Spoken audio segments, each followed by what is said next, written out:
श्री श्री राधा रमणो जयति भजनिताय गौर राधे श्याम जप हरे राम। चरित सुधा श्री श्रीमद राधा रमण चरण दास देव बाबा जी महाशय बड़े बाबा का जीवन चरित्र। मूल बंगला संपादक प्रकाशक श्री रामदास बाबा जी। उड़ीसा भ्रमण। केंद्रापाड़ा गमन। केंद्रापाड़ा के जमींदार भक्त कुंवर बाबू श्याम सुंदर नरेंद्र जगन्नाथ देव की रथ यात्रा के उपलक्ष्य में श्री धामपुरी आए हैं। वे सब पार्षद बाबा जी महाशय को एक बार केंद्रापाड़ा ले जाने के लिए बहुत दिनों से विशेष रूप से अनुरोध करते आ रहे हैं। एक दिन प्रातःकाल बाबा जी महाशय नित्य क्रिया पूरी कर झांझपीठा मठ में बैठे थे। उसी समय श्याम सुंदर बाबू ने आकर दंडवत प्रणाम किया और उनके चरण पकड़कर रोते रोते आग्रह किया कि वे उसी दिन केंद्रापाड़ा चलें। बाबा जी महाशय जाने को तैयार हो गए। जगन्नाथ दर्शन, समुद्र स्नान और महाप्रसाद सेवन कर उन्होंने थोड़ा विश्राम किया। दोपहर पीछे बहुत से भक्त आकर इकट्ठा होने लगे। बाबा जी महाशय उन लोगों के साथ नाना प्रकार की तत्व कथा आलोचना कर उनसे उड़ीसा भ्रमण के लिए विदा मांगने लगे। संध्या हुई।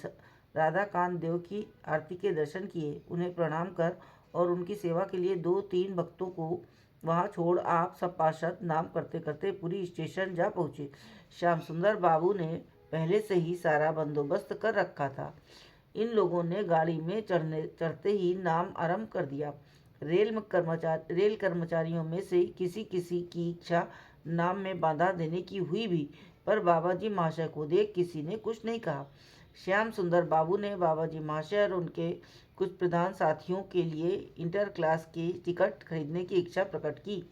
बाबा जी महाशय ने कहा, देखो श्याम सुंदर, एक साथ भोजन करने में यह यात्रा करते समय ऊंच नीच का विचार करना वैष्णव धर्म के विरुद्ध है।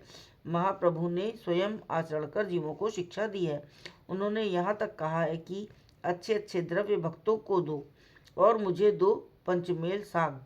इसलिए यदि तुम मुझे सुख पहुंचाना चाहते हो तो मुझमें और दूसरे वैष्णवों में आहार व्यवहार को लेकर किसी प्रकार का भेद न रखो। श्याम सुंदर बाबू ने थोड़ा लज्जित होकर कहा, तो सभी के इंटर क्लास के टिकट ले लिए जाएं। बाबा जी महाशय ने मना करते हुए कहा, भाई, बेकार पैसा खर्च करने की आवश्यकता नहीं। तुम्हारा वैष्णव सेवा प्रधान संसार है। सद्भाव में से खर्च करो, आनंद पाओगे। तीसरे दर्जे में बैठकर सब लोग कटक पहुँचे। वहाँ एक दिन रुककर नाव द्वारा केंद्रापाड़ा के लिए प्रस्थान किया। नौका यथा समय केंद्रापाड़ा पहुंची। श्याम सुंदर बाबू की इच्छा थी बाबा जी महाशय को पालकी में बिठा कर ले जाएं, पर वे किसी प्रकार भी राजी न हुए और नाम करते करते पैदल ही चल पड़े। संकीर्तन ध्वनि से दसों दिशाएं मुखरित हो उठी। चारों ओर धूमधाम मच गई कि पुरी से एक महापुरुष आए हैं। उनके साथ कई सखियां हैं। वे नृत्य आदि करती हैं। महापुरुष एक बड़ा ही मधुर कीर्तन करते हैं। चारों ओर से लोग आने लगे। साधु वैष्णव लोग केंद्रापाड़ा में सदा ही आते जाते रहते, पर ये लोग उन सबसे भिन्न लगते थे। इन्होंने नए ढंग से चादरें बांध रखी थी, नई तरह के इनके नाम थे और ये नए ढंग का नृत्य और कीर्तन करते थे। देख सुनकर सभी लोग विस्मित थे। बाबा जी महाशय की सुमधुर नृत्य भंगिमा देख आपामर जनसाधारण मुग्ध थे। गोविंद देव के मंदिर पहुंचकर सबने साष्टांग दंडवत प्रणाम किया। मंदिर श्याम सुंदर बाबू के घर में ही था। गोविंद देव की भुवन मोहन मूर्ति के दर्शन कर बाबा जी महाशय की आंखों से आंसू बहने लगे।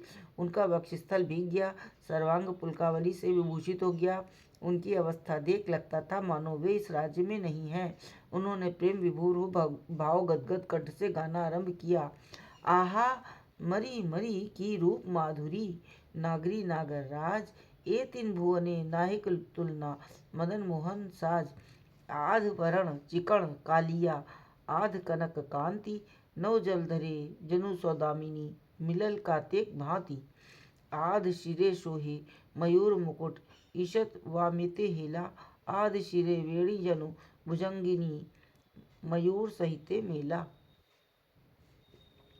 आध ललाटे चंदन तिलक, जनु जलदे मिलित शशि, आध भाले शोहे सिंदूर कस्तूरी, जनु अरुणे तिमिर राशि। आध गले दोले वनफूल हार, आध गले गज मोती, आध नासिकाय मुक्ता दोलनी, आध नासिकाय मोती, आध कटिते पीत धटी सोहे, आध नीलिम साड़ी, आध करे सोहे कनक वलिया, आध करे नील चूड़ी। दुहार कटिते किंकिणी, चरण नूपुर मधुर मधुर बाजे, दाहिने ललिता वामे श्री राधिका, सोहे मन मथ राजे। बहुत सी पद पदावलियां गा गा कर थोड़ी देर में कीर्तन समाप्त किया। श्याम सुंदर बाबू के 4 भाई बाबा जी महाशय को साष्टांग प्रणाम कर हाथ जोड़कर खड़े हो गए। बाबा जी महाशय ने उन्हें आलिंगन कर द्वारा कृतार्थ कर उनसे तरह तरह के कुशल प्रश्न पूछे।